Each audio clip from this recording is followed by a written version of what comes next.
YouTubers, Pastor Bob. I want to talk to you for just a minute about consequences. You know, in life we learn from a very young age that actions produce consequences. You ever know a parent who does not allow their kid to learn that lesson? Instead of the kid having consequences, the parents are always covering for them. Instead of allowing them to have the consequences and learning, I do this is what happens. They cover for them. I know a man who's in prison right now because his mother bailed him out every single time when he was a kid. Every time growing up, his mother was always there to bail him out, and she bailed him out of everything. He's in prison right now because he never learned that his actions produce consequences. I had a rule for my kids. I told them, listen, if you get arrested and you're not guilty, call me up and I'll come get you. But if you get arrested and you're guilty, do your time, call me up when you get out, and then I'll come get you. If you're guilty, I'm not bailing you out.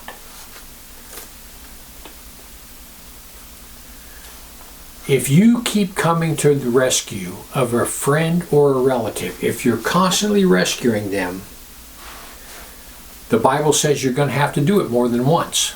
This is what Solomon said in Proverbs 19:19. A man of great wrath shall suffer punishment. But if you deliver him, you're going to have to do it again. In other words, they don't learn. They don't learn that consequences are there. When they do this, there's consequences. You bail somebody out, and you're going to have to continue to bail them out their whole life. People do that with money all the time. It's okay to loan somebody money when they need it. It's okay to pay somebody's power bill. It's okay to buy them food. It's okay to do all those things. But people, it's not okay to do that if they have enough money, to buy $150 shoes, $400 Xboxes, and all this other stuff. If they got enough money for that, but yet you're paying their light bill, people need to learn consequences for their actions. They need to learn how to budget their money. People who bail out other people, you're not allowing God to work in that person's life. You're not allowing God to teach them. The thing is, they'll never grow up. They'll never learn that actions produce consequences if you keep bailing them out. Another one is co-signing. Co-signing for a loan. You know that the Bible specifically says don't co-sign for anybody. What that person needs to do is most likely save up. Suffer a little bit, save up, and pay cash for whatever you want. You know, it is our Christian duty to help people. But it is also our duty to not enable them. Allow them to figure it out. Sounds mean, doesn't it? But it's not. It's biblical.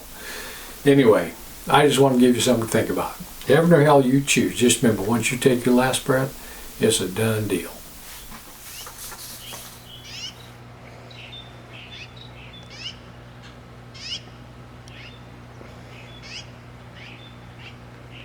Well, as you can see, the grandkids' goldfish died.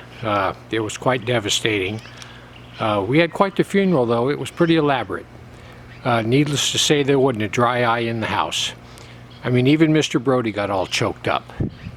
Well, actually, Brody got choked up because he tried to eat the goldfish while we were burying it.